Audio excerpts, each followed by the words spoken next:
I'm back in Seattle, Washington. I came back to see a few people, and because on the way back to Wallace, I hope to stop in Vantage, Washington to view the conjunction of Jupiter and Saturn. I already saw it a few days ago, but they're going to be even closer, hopefully tomorrow. We'll have to see about the weather, but it looks relatively clear in the early afternoon. Now,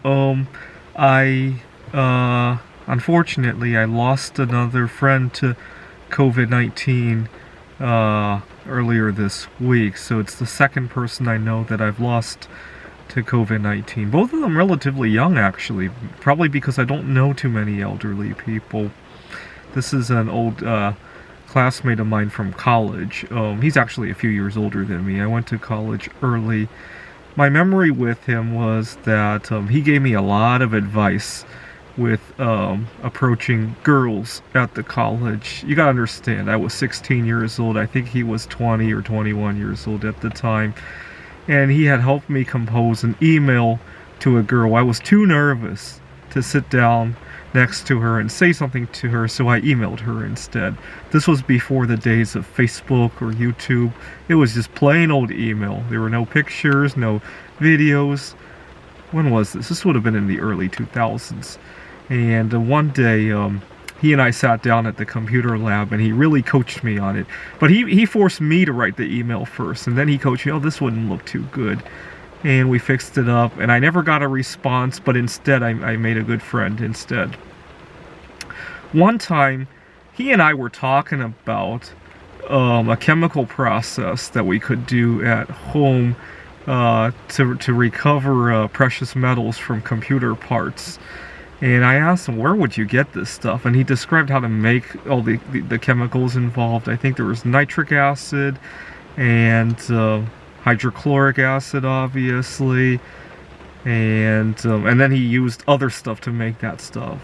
And I asked him where he would get that stuff. He was like, oh, you could just buy it at Home Depot. Now, when he said Home Depot, I kind of gasped a little bit because I had just broken up with a girl. This was years after that email. I had just broken up with a girl who had worked part-time at a Home Depot not long before we broke up. And when he said it, it kind of upset me. And I said, and he, oh, go buy it at Lowe's instead. Don't go to Home Depot then. And we both kind of laughed because he acknowledged what had happened in my life. It kind of gave me a nice, warm, fuzzy feeling. But that was, wow, that was 15 years ago. Unfortunately, he rests in peace.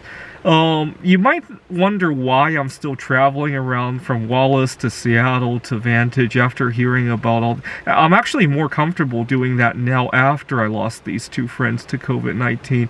Because the more I see death around me, the more it seems normalized. I was actually a little bit more worried. Lately, I've been forgetting to put on my mask or mingling with people more than I had been in past weeks. And you might find that contradictory, but I actually feel more comfortable now that some of my friends have made that journey. Obviously, there are a lot of people on Earth that I like too, but it makes me feel less uncomfortable. It's kind of weird how that works. I guess it's one of those things you have to experience in your life before you can make sense of, although I hope you're staying safe, and I hope that you're not losing anybody significant in your life.